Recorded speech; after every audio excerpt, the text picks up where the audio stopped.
everyone. I'm the Vacuuminator, I'm Buster. and this week in Toku, we are mourning the loss of an icon, a true warrior with amazing spirit. But before that, we first have to talk about Revice's final form, new Gokaiger content, the name of the next Kamen Rider, and probably more shit too. I don't fucking know. But before that, Buster, how you doing? I'm actually doing good for once. I have to go job hunting tomorrow, but hey, we do what we gotta do. I'm feeling pretty good. It happens. Yeah. How are you doing, Mr. Vacuuminator? No comment. Okay. Yeah.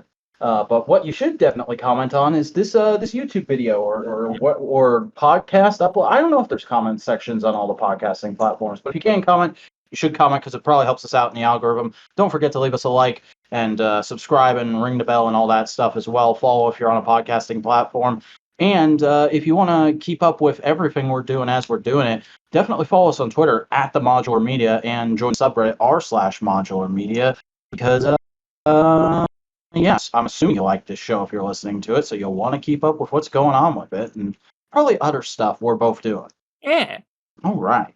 Well, let's go ahead and get into the news. And first off, we have probably the most unfortunate thing this week. Which, we have. Did we already cover this? No, we announced we talked about the reveal. We have the full solicitation for SH Figuarts Don Momotaro.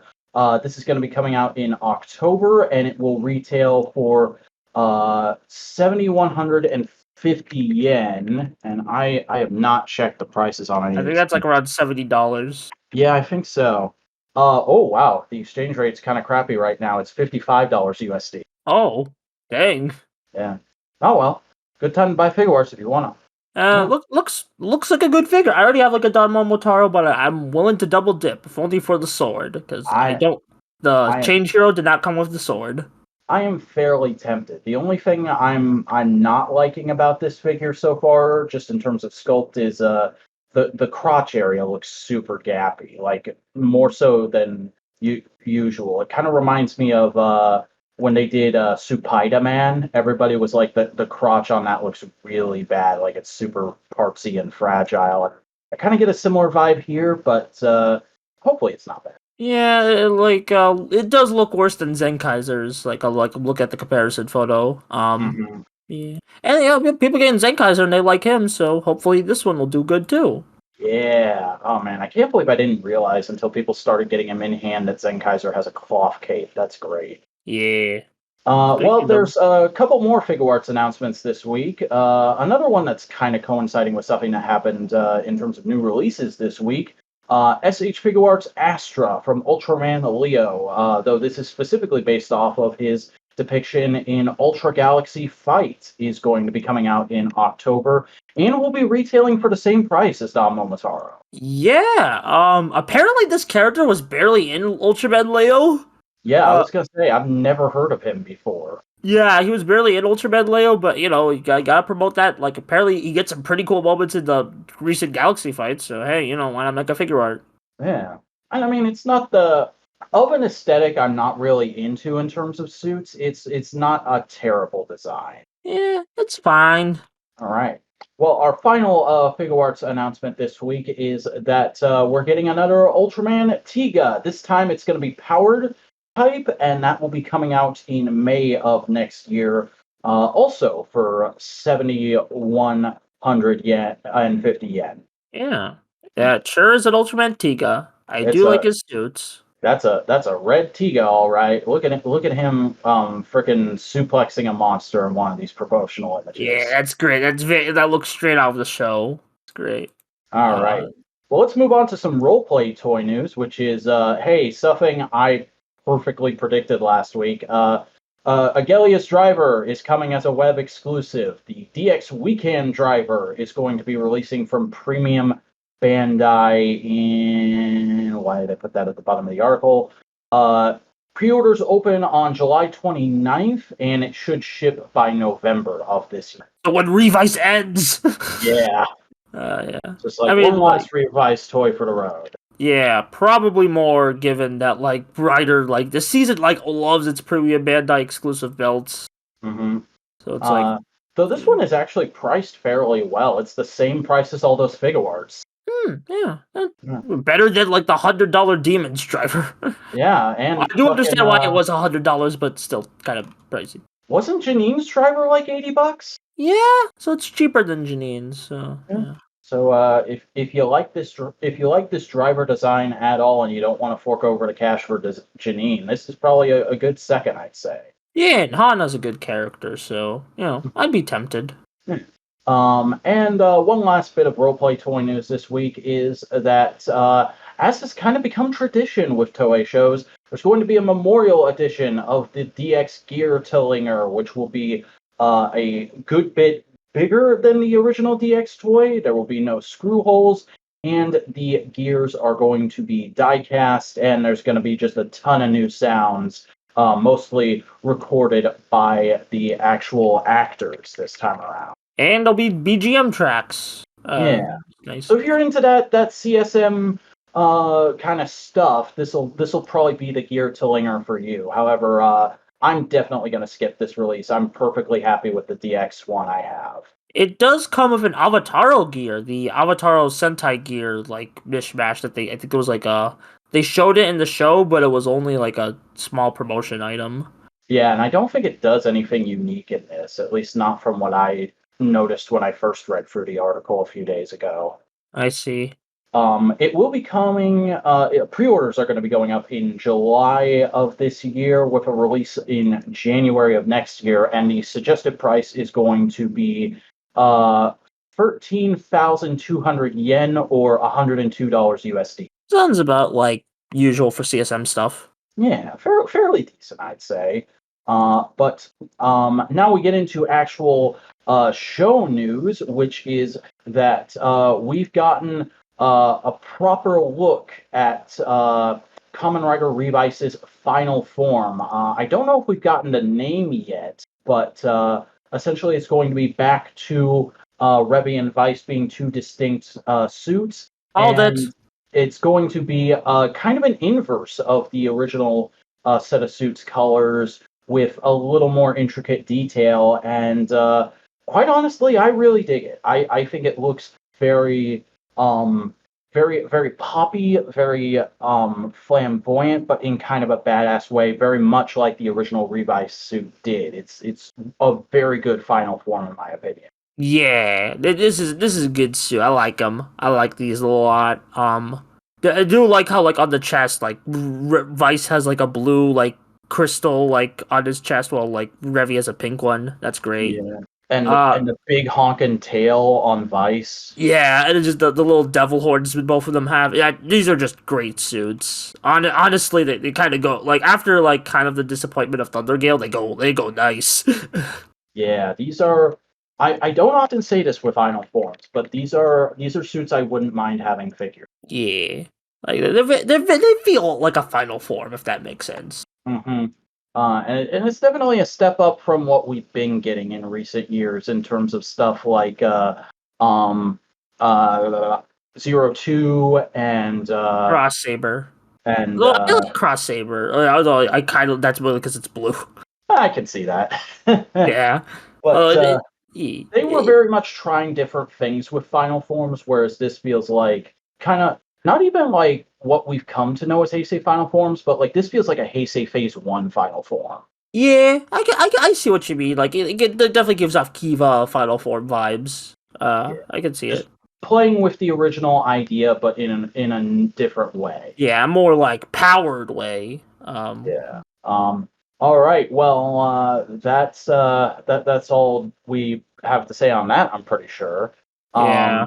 But next up, we got to dive back into toy news real quick because Power Morphicon is coming up, everybody. Oh God, there's been a lot of guest announcements. We've not been covering the guest announcements, I assume, because Vac does not want to tempt anyone into going to the Dark Force. Yeah, I'm not a big fan of Power Morphicon. I don't know if we've ever properly gone into it on this show, but well, I did have a good time the one year I went. I was able to very clearly see that they really did not do a good job managing it that year, and it was the 5th time that convention had happened. And stories of mismanagement only got worse in subsequent years, and this is their first year back since the pandemic. So I'm not exactly excited in any way, even with certain guest announcements. But there are going to be exclusives there, this time offered by Super 7, which is interesting because in the past, it was when Bandai had the license, and they would get exclusives directly from Bandai. And I don't know if it's Hasbro not wanting to get involved with conventions in any way, because they used to have BotCon for Transformers and they used to provide molds for those exclusives, but then that whole thing got shut down and they did HasCon the one time, and I don't know what their policy on it is anymore because they haven't done a HasCon since, or BotCon or anything like that, and all the Transformers convention exclusives now are third-party toy repaints. Honestly, I don't think, like, even though, like, this is the first Power Morphicon since Hasbro, like, bought the brand. Let's keep this in mind. That's Like, that's what I'm talking about here. Is like and it's like they did showcase the prototype for Lightning Collection White at Power Morphicon 2018. I remember that was like a huge deal. Yeah, but like I don't think they're gonna do much. Maybe they'll get this. Maybe just for tradition, they'll like they'll fly the new cast over. But I don't think. I'm not sure how likely that is. Yeah, like for whatever season 30 is. Especially with all the rumors circling around season 30. Yeah.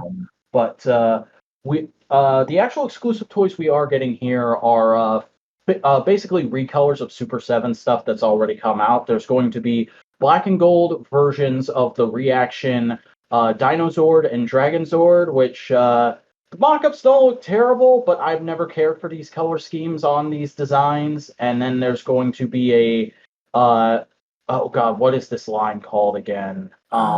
The Cyborg? Super Cyborg. Super Cyborg Dragonzord will be getting its first release at this convention, and it looks garbage.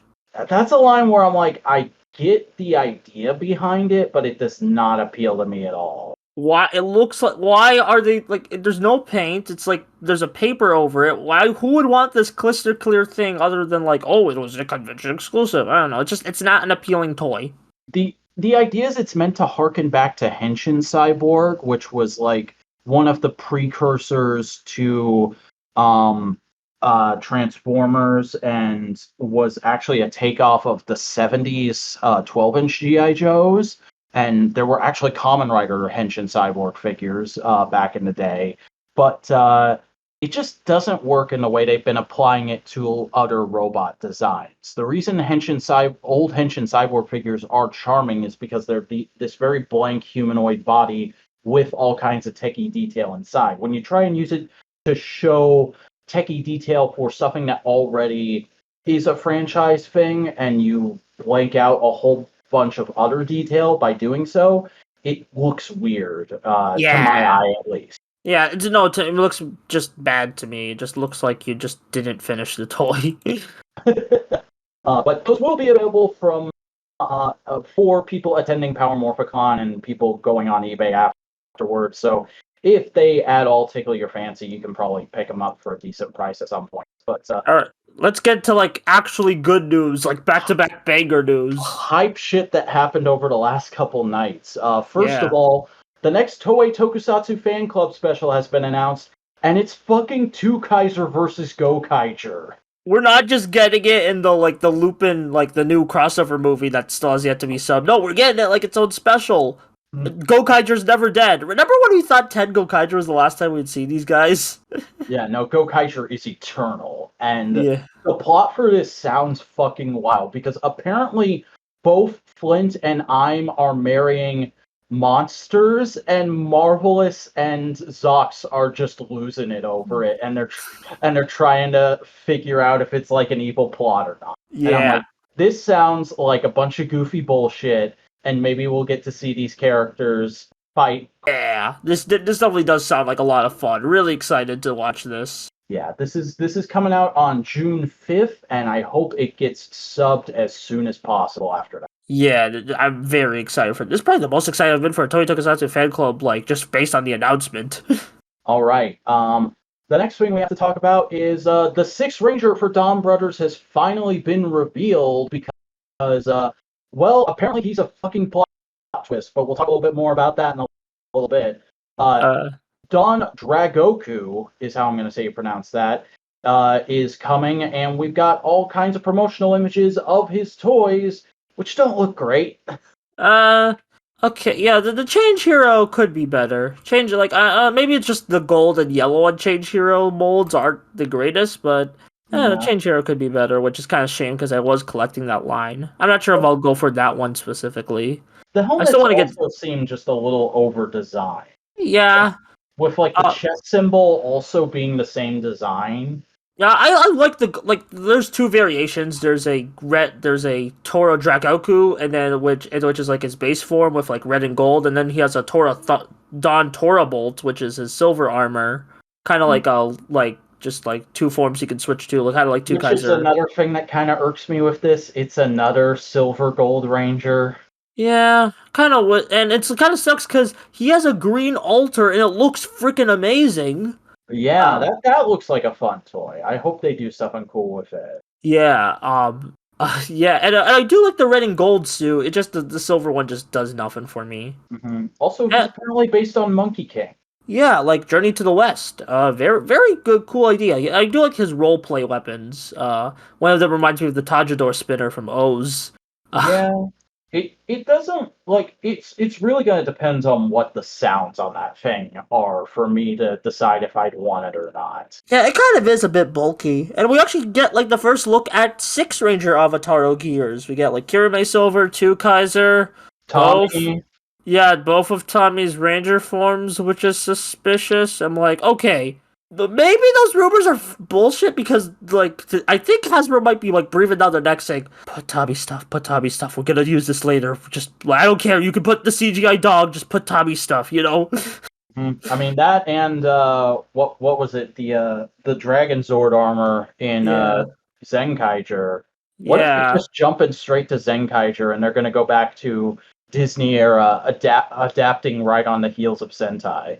Yeah, maybe I don't want to like jump to conclusions right away, but like I do think they have a plan for like these Sentai seasons if they ever get to them. I still think they still want them to do Tokuger, like get back to the previous ones. I still want Tokuger. I still want Juoger. I still think you could make a really cool season out of Q Ranger Yeah, if you got a solid writer's room on it. yeah. I feel like if they want to do Q Ranger, that's when Simon Bennett would need to like just have like a breather season and get someone like just get a different guy who like can kind of or like just you would have to do the entire team structure different. Like Although I think Simon Bennett said he was done after Dino Fury. I don't know. I don't think he is. I think he was just done with that show. Like Okay. yeah, I think it was just because he was just like what that was my first like big job on this show. So yeah. I don't know, he was like working behind the scenes. Anyway, enough about Power Rangers bullshit. Yeah, this looks fine. Not as cool as the other DonBrothers, but Alright. Wake up, babe. New Kamen Rider dropped. Yeah, literally the day we recorded this, I was like, oh, okay. It's not Shinobi. Yeah, for all you weirdos, you fucking weirdos who thought they were actually gonna do Shinobi next year. I just didn't want them to do Shinobi because the miniseries was bad. I know how you feel about that. But Yeah, I have no like negative or positive. I'm completely ambivalent towards Shinobi as a character and a concept. I just think it's weird that people think like Shinobi was gonna be a full season, and there's people who still think SPD is gonna be. really? Oh my Yeah. god. Also, your audio breaking up a bit. Yeah. Hopefully that the recording sounds good. They could still sound a bit whack. I like leaving and coming in. 1, 2, 3. Still a bit glitchy. Can we talk about the trademark? Yeah, go off. Yeah, okay, it sounds good. Kamen Rider Geats. Or like Geats, I think is the way you pronounce it. Spelled Geats. Geats. Really? Because from the information people were sharing around, I thought it was Gots. Gets, I don't know. It might be Viking themed according to some people. Apparently, that word relates to the legend of Beowulf, which is very interesting because I don't know about Asian people, but here in the West, I think the most people know about the legend of Beowulf is whatever the plot of that Beowulf movie from like 15 years ago was. Yeah, the Spielberg one, or is it Spielberg Zemeckis joint? I don't know. I just know it because people just like say, "Yeah, oh, what a forgettable movie that was," and nobody talks about it other than that. Yeah. I honestly, like, my first thought when I heard this, bread and cooking, maybe because it just Geats sounds like yeast, so it's just, that's probably not what it is, but like, knowing, I mean, like, what does a revice when you get down to it? I mean, I'm just here for the ride. Remember when we thought Cure Major was gonna be demons? Yeah. Like I don't get how people constantly talk about like try to speculate just off of trademarks. The only time you're really able to do that is like when we get a show like Kamen Rider Drive. Yeah, it's or like something like blatant, like in that kind of thing. Like, what's a Geo? Uh-huh. What is a Kaku Ranger? Yeah, I mean that's probably something that translates better in Japan. Anyway, yeah, we will definitely be covering Geats. I hope it's good. I hope it's less controversial. There will be Kamen Rider next year, and we will talk about it. Although, to give the Shinobi fans some breadcrumbs, at the beginning of this year, the Toei Tokusatsu fan club did have a Shinobi Hatatari like logo, so I think they're just gonna do like a quick look special in this year to like or like they're gonna do like a quick gag of it. You'll get a mention. You'll get you'll get your Shinobi in 2022. You know. You will receive your Shinobi. We weren't recording? Craig dropped out for like 5 minutes there, and I was trying to fix him without calling attention to it. Oh, okay. Sorry. Not to worry. We still had Garrick. Okay. Pay no attention to the man behind the curtain. Listener. Yeah. Anyway, let's talk about new releases. Hey. Ultra Galaxy Fight: The Destined Crossroads. So the way we watched this was weird. This was honestly, this was tough to get through the way we watched it. Yeah, okay. Let me explain. So Ultraman Connection was having a free stream. We could have rented this, but we didn't want to spend money, so we watched the free stream. Also, they're probably gonna do free YouTube uploads of it as episodes. Maybe, although it's like exclusive to Subaru Imagination in Japan, because they said something before the stream saying, "Oh, the finale hasn't aired in Japan yet because they're uploading it in Super Imagination." Yeah, according to my drama list, there's still like 2 or 3 episodes left to air in Japan. Yeah, there's still like it's like 10 episodes in Japan, and we basically just got the movie cut of it. We got a movie cut, and that I don't think that was the best idea, because out of all the Ultra Galaxy fights, this is the most like least movie-like. This is the most like episodic, dare I say?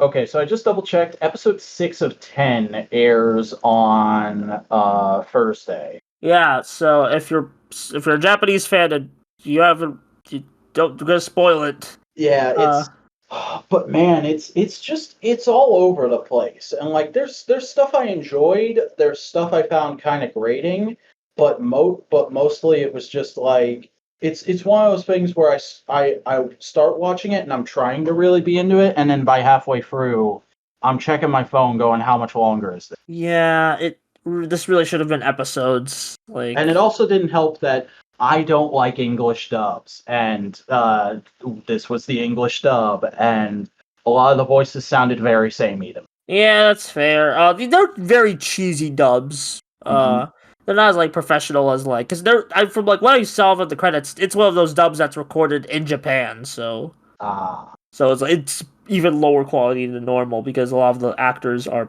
probably native to Japan. I mean, that probably means the actual people who made the thing were on hand to kind of give their input on how it should be done. But even then, it's probably like, well, this dialogue spoken this way just sounds better in Japanese. Yeah, and I don't want to be like that, like, but it's like I really wish I could have like had a better like experience with it. But I really wish there were options.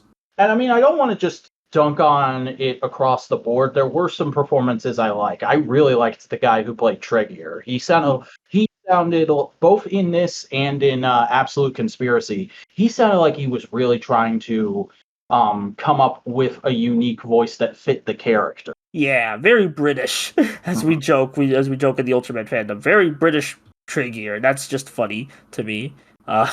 But then, like, almost every other male Ultra sounded like they were just doing the generic, oh yes, I am Hero Man, and I am going to stop you type voice. Yeah.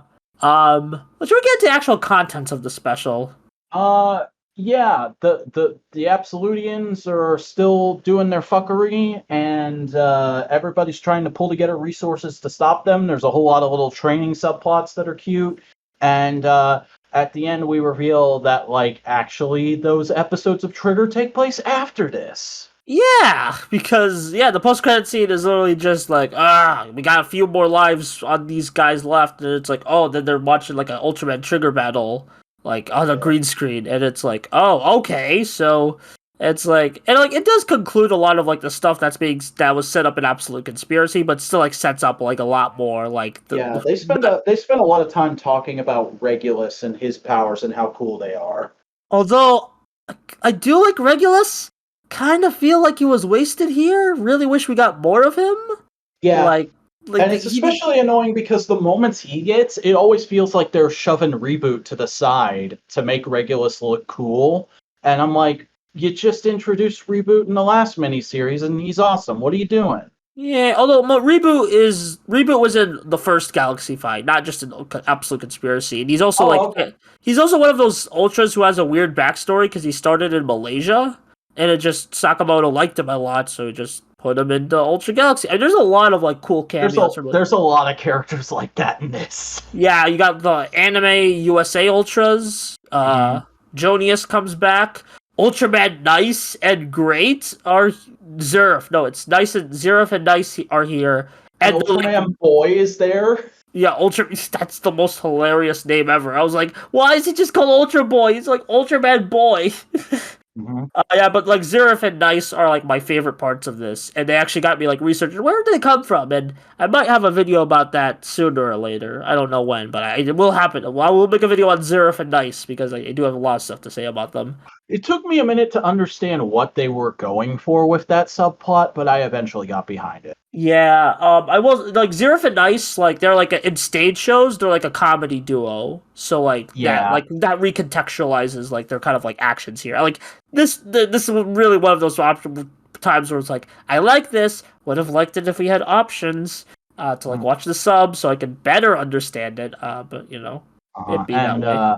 But I did love Zero's subplot of having to train up with his dad and his mentor. That was great. Yeah, really feel that was a cool subplot. Kind of wish we saw more of his red suit instead of just like it felt like remember Cross Z form and build where it's like it replaces his base form for a bit, but he just goes into magma right away. Yeah, it felt like that. Which I'm not the biggest fan of that because I'm like, how are you gonna sell me the figure if you're not showing me the figure? I know that they're probably gonna make a repaint of it sometime. And the Ultraman Nexus stuff. Oh, as a Nexus fan, that was like the best part. I didn't understand any of that because I have not seen Nexus, but I assumed it was a big deal and cool. Just like I kind of assumed the Leo stuff was a big deal and cool. Yeah, I've not seen Leo either. I do love the Ultraman Rocks cover of the Leo theme, if that helps. Like, I do want to see Leo eventually, but like the Nexus stuff, it was really cool to see that. Like, okay, so that's not a character. I'm just gonna like kind of spoil a bit of Nexus for you if you don't mind. Okay. Nexus is like that was basically the entity of Nexus. That was and Nexus is kind of like the god of the Ultraman universe. So he's like Parallax from the Green Lantern? Kinda. And also, Ultraman Noah just basically spoiled the ending twist of the Nexus for everybody, because that's his final form in the last episode. Oh, okay. So it's like, that's supposed to be this, like, huge, like, oh, what, his final form, this is his true form, and it's just show it in Galaxy Fight for it, because even though Nexus isn't legally released here, thank you very much. I'm still happy with it. That was still really cool. So going through all his forms. Kind of wish they had some stuff of the human host, but like, I understand it's more galactic in scope. But like, because a lot of Nexus's strength comes in the humans. But also, it's kind of funny that like even though like he's the newest boy in the show, Zed gets like almost nothing to do in this. He just shows. Although I do find like there's speaking of that like moment with like I do find it funny where like all the new generation ultras are there. Like Rube transforms into Groob, like the Rube trio transforms to Groob, and then they immediately like let's fusion everyone into Raiga. That just made me laugh. Also, back to Nexus, I'm so shocked they brought back the metal fields from Nexus. That was like a huge thing in Nexus, where it's like, oh, to save the people, like he would put like he would raise up a meta field and like fight the monster that way. And I'm like, oh, they brought that back. That's so cool.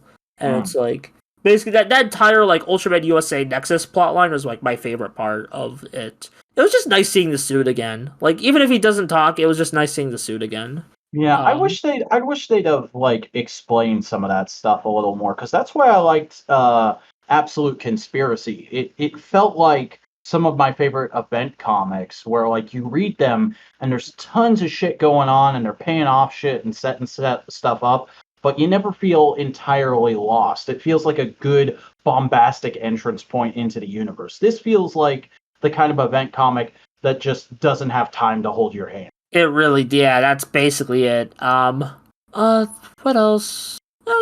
Fine. I think that's all we got, like, major we got to say on it. It was good. Yeah. The Belial holding the Belial Rock was amazing, though. That was hilarious. And the Belial Rock itself was so good in this special. It's very funny. Yeah. Also, when a muscle. Yeah, that was great. Mhm. Alright, on to the superhero time episodes. Kamen Rider Revice, episode 37, Inevitable Clash, the Do or Die Demon Recapture Mission. What did you think? I liked this episode. I liked it a fair bit. Yeah, okay, should we talk about the elephant in the room? What else? There's several elephants, I feel like, with Revice at the moment. Okay, the vaccine metaphor. Oh, okay. All right. I was wondering if we were ever going to go into that on this show, because we kind of forgot to talk about it last week. Yeah, I was like, yeah, because it's like this, they made it even more apparent. I don't know how to feel about that. I kind of need to see how they end up the show to make sure to know how to feel about that. I understand people just inherently feeling uncomfortable about it, but like, I don't think it's something Kamen Rider shouldn't do in terms of like talking about this at all. It's perfect. Art should be allowed to comment on the world as it is and have meaning. However, it's up to us to judge how we feel about that meaning once we fully understand it. And so for now, I'm like, all right, keep doing your thing. We'll see how this goes. But like at the end of the show, I might be like, that was a fucking terrible plot line. Yeah, I am at the moment. This could change because it kind of is like, okay, you got to do like a kind of specific. Like, I feel like the only way you work is that you have to do a very specific twist, and I'm not sure if they're gonna do that based on what we have. Also, I don't like, like I'm not even sure they're using it to like. I'm not even sure they're trying to say vaccines are bad, which is the thing people are terrified they're trying to say with what's going on right now. I feel like they could just be using it as a common visual language to help kids understand what's going on in the story. Yeah, although it probably has the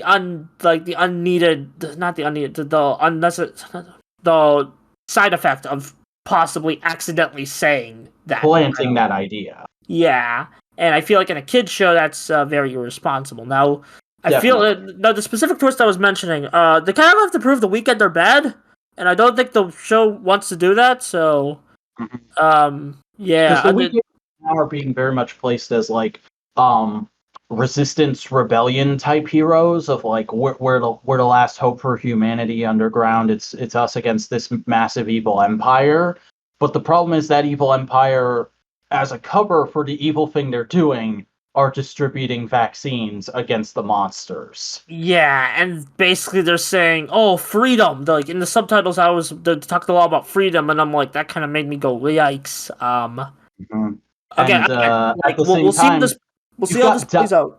At the same time, you've got Daichi using Holy Live to try and protect those interests. Yeah. We'll see how this plays out. But like, I'm kind of on edge at the moment.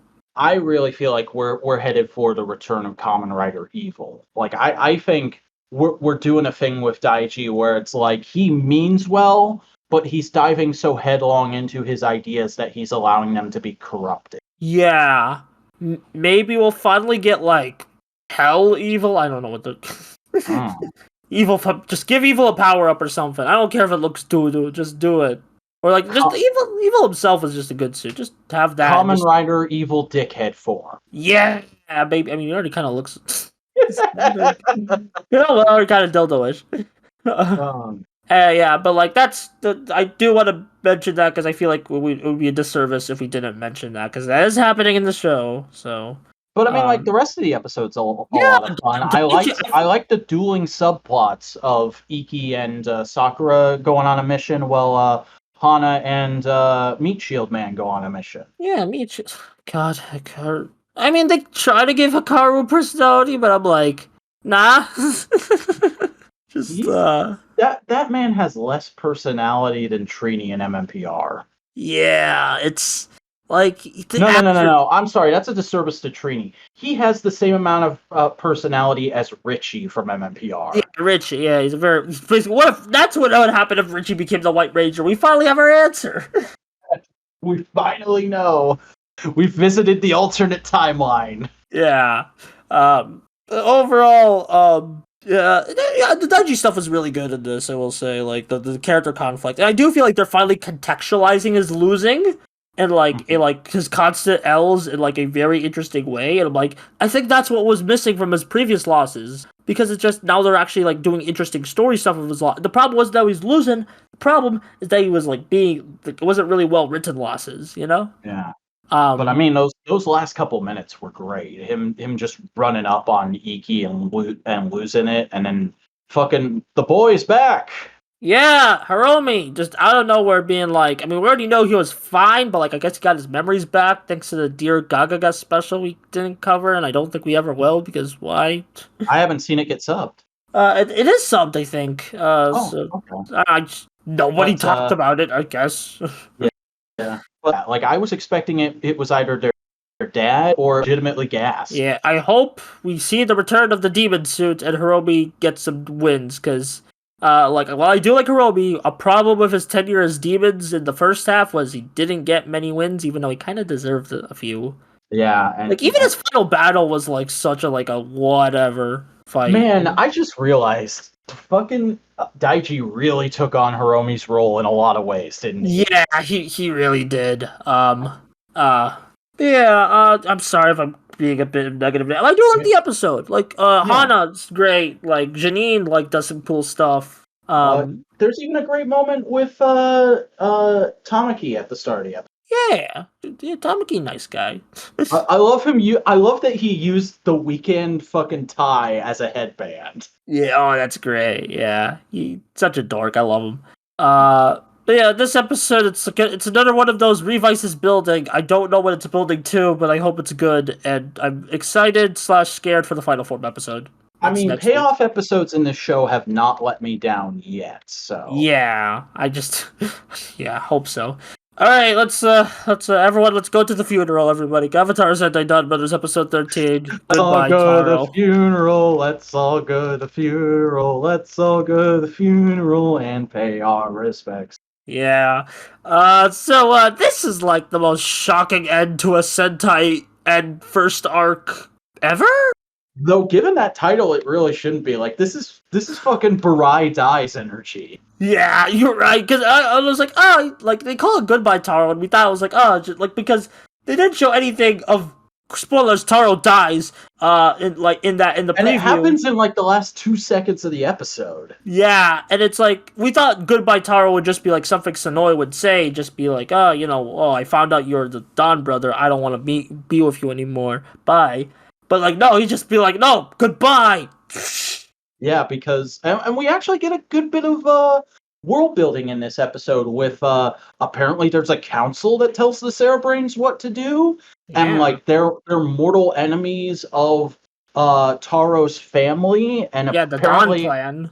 Apparently they were all killed, and that's how he got sent to be with the jail cell man at the start of the series. Yeah, I'm very interested to learn more.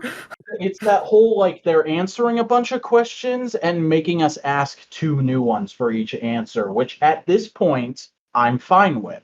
If we're still doing that on like episode 40, I'm gonna be like, what the fuck? Yeah, I feel like that. Yeah, I do feel like we need to like the second arc where because again, Shirokara says this is the end of the first arc, so it's like the second arc we gotta start like less questions, more answers, if that's helpful. And I feel like the next arc, the plot is going to be like first they're gonna learn to accept the six, and then they're going to be like, all right, but can we get Taro back? And how do we do that? And then we go do that. I mean, we already have Dono Dichajin in the preview, so it's clear that they can at least use his gear. Although I'm guessing that's going to be the six piloting that his Robotaro. Good point. Yeah, maybe that's why we haven't had like the six only has alters so far. And like also like something about the six we didn't mention because it kind of relates to the spoiler that the six is taking over as the leader. He has the same sunglasses shape as Don Momotaro. Yeah, and he's a bit of a showboat too. Yeah, although more in the traditional red kind of like I want everyone to be happy rather than kind of the cynical like egotist Don Momotaro was, which is actually that leads us to one of like the interesting part of the episode.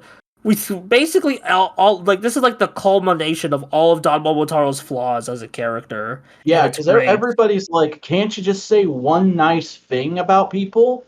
And he clearly can't because he's surrounded by jackasses. And yet he still feels bad about it. Yeah. And he has to go talk to Sonoy about it, and then everything goes wrong. Yeah. Yeah, man, this was such a good end. It's not the best DonBrothers episode, but it's certainly like one of like the most like whoa episodes. Yeah. Also, fucking nobody knows that Tsukasa is a DonBrother still. But yeah, and they actually, I think they might have been like they kind of like joked around with like when we first saw. Like Inu brother was like, is he actually a dog? Is he a CGI creature? It's like, oh no, he just they kind of joke around about that. I was like, oh, like is Inu brother a dog? Or it's like, nah, he speaks, and it's like, yeah, that's cute. I'm working on it. Yeah. But yeah, this was a really good episode. Also, the Kyoryuger monster was cute. That was nice. Mm-hmm. Very showboaty, and they even use sound effects from Kyoryuger. That's great. Yeah.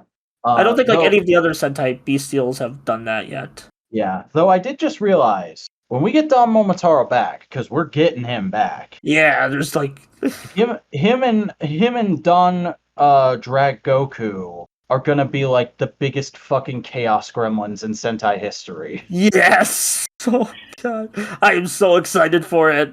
Man, and it's like. Yeah, I'm like honestly, even though I'm not like on board with his toys, I am super excited for him in terms of like story.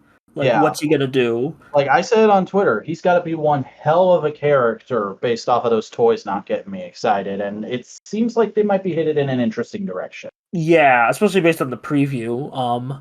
But no, this episode was great. Just like, oh man, that scene where Sonoy and Taro realize who each other are. Yeah, that's and also we get like some small moments of the Sybarids just being like, you know, just doing stuff. Like I love I know the spear guy, just him laughing at people. That's funny. Yeah. Like that's me. That's just me laughing at people down the street. Me laughing at Power Rangers fans down the street.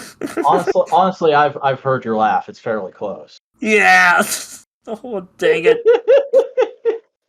All right, pal. I think that does it for new releases. So I didn't have time to watch any Kamen Rider Black this week. It was a very chaotic week, but you did plenty of stuff. Yeah, I got my pre-orders of the Dino Fury figures. I didn't get the black one yet because I want to save some money, but I did get Dino Fury Green with the little like armor plate. Now I thought the armor plate would be removable. No, it's like sticked onto the figure, which I'm fine with because it still look cool. And yeah, this is a great figure. Kind of find it weird that they ditched the idea of giving the Rangers like non-in-show weapons like already, and they just like, all right, here's the Real Soul Calibur from just here's your standard sword, which I'm like, that's kind of weird, but you know what, I'll take it. Also got the Real Soul Max or Dino Knight. I'm more familiar with the Real Soldier terms. I'm sorry, it's been a while since we've seen Dino Fury. But like the Dino Knight Fury. It's just called Dino Knight Armor, I think. Yeah, Dino Knight Armor, and yeah, that's a really good figure. I was always wanted a figure of that, and I have the Peak Fiction suit, so yay. That's nice. I'll probably pose him next to my Void Knight. It's both funny for both Sentai and Power Rangers, because it's literally the similar plot. Yeah, but yeah, the Die Fair toys continue to be pretty solid. Like again, well, they lack for in quantity, they make up for in quality. Um, very much so, and it's like a very fun kid line, I'd say. I even saw like some of the Dino like Fury bikes at a Meyer today. So yeah, Wow. yeah. So like, yep, Meyer still exists. How about that? yeah. Yeah, more of a Midwest thing. Um, That's true. And then also, in my quest to watch every Power Rangers episode ever and to make the next Power Rangers ever video, I finished Turbo finally. I'm so sorry. Yeah, that was not great. It was not awful, but not impressive. You know what surprised me? The villains were annoying. I wanted to be like, you know what? I really liked the villains as a kid. I want to like, no, they were annoying. Elgar's one of the worst Power Rangers designs ever. Yeah. Like I think what annoys me about Elgar isn't his personality; it's his design. That's just a terrible design. Yeah. I mean, they honestly they should have scrapped everybody except Rygog and then just built new suits around him. That's always been my opinion. I mean, like, yeah, honestly, like, granted, you could like see the conflict, the right, like, a lot of Turbo feels like you could see the writers' room conflicting in the background of what the hell to do because you have some episodes and plot lines that are kind of like, all right, let's tell a bit of just a more like grown-up story, a story about growing up, you know. Let's tell a story about what it means to be an adult and stuff, or like maturing in the world, and like Justin, they got. I wish they did more of him. I wish they did like. Yeah, because Justin's not a bad character. People hate Justin just because he's a kid. There's good ideas with Justin. They just never properly explored them. Yeah, and I do think it was kind of smart that like at the beginning of the season when everyone graduated that they made one of the Rangers like a kid. That's to anchor kind of it in the roots while still like kind of like being like how far they've grown. I feel like if Justin was a tad more cocky, like not like annoyingly so, but like just a tad more cocky and they like there was more lessons about him like learning to mature and like be with like and like I do like the episode about like strength where he can't transform but he's super strong. That was a good lesson. That was a really good. There's like just like these nice lessons that are just buried under a bunch of like mediocre kind of been there done that plots. Yeah. Because a lot of Turbo really just feels like we've been there, we've done this. I'm annoyed. And also, you know what's like the Phantom Ranger? So we know it from Database Ranger Power Reviews. Does he get better in space? Because he kind of like a nothing character here. He's a pretty nothing character in Space too. Like he literally just exists to be a plot device in most of his episodes. He looks cool. But that's about it. And like I'm kind of disappointed that the Blue Centurion didn't do as much because he was a fun character when he actually got to talk. But like he didn't really show up much, and I'm like, that's a disappointing. Like, come on, stop. What's with early Summon Power Rangers and not using their funny blue men like that? Like The funny blue side character. The evil pizzas were no match for a simple stoplight. That was the only episodes I think I found the villain funny. Villains funny because like they just like okay, do crazy bullshit, go. Yeah, and no, I agree with Database when he says that episode's great. It's a self-parody. Just enjoy it. It's not even a self-parody. It's just like a funny episode, you know. Yeah. Like it's just a fun episode to me, you know. But yeah, the ending was good. I think I do like the last few minutes of the ending, like where they like go on into spacing. That felt like. That was great. That was the acting, the urgency, and then the narrator saying to me, "Continue next time." And Power Rangers in space, chills, literal chills. It feels like a whole different show at that point already. Yeah, you could really tell like, oh, we're gonna end this big. We're gonna end this in the way we want to. I will start. I'm not sure what else started in space, but I am excited to start it. I am excited to start it whenever we get to it. Whenever I get to it, I don't know. And I hope it is a good season of Power Rangers. I'm pretty sure it will be because it's in space, but like, yeah. I mean, people like in space for a reason. Yeah. I'm just like, will it kind of, or do people just like the big episodes? Or are the small episodes going to be good?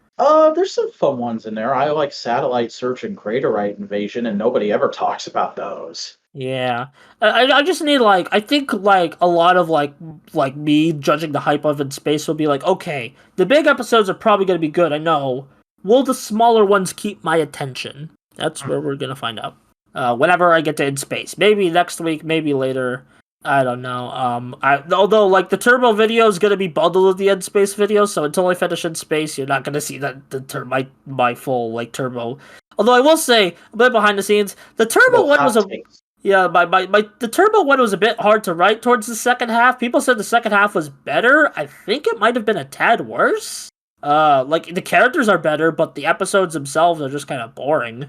A lot of like stinkers. There's literally like 3 episodes in a row I had to group together, being like, I have nothing to say on them. Moving on. And that's kind of bad for an every episode review thing. Or maybe I'm just uncreative and I didn't really have notes on any of them. I'm just like, I have nothing to say other than it's mid. And I just didn't want to say that 3 times in a row. So, yeah, that's a bit behind the scenes on how it is to write an every episode review series. I think we should wrap it up now. I don't know. Sure. Yeah. Where can people find you? Hey, I'm Buster Corp. I do the videos on the YouTube.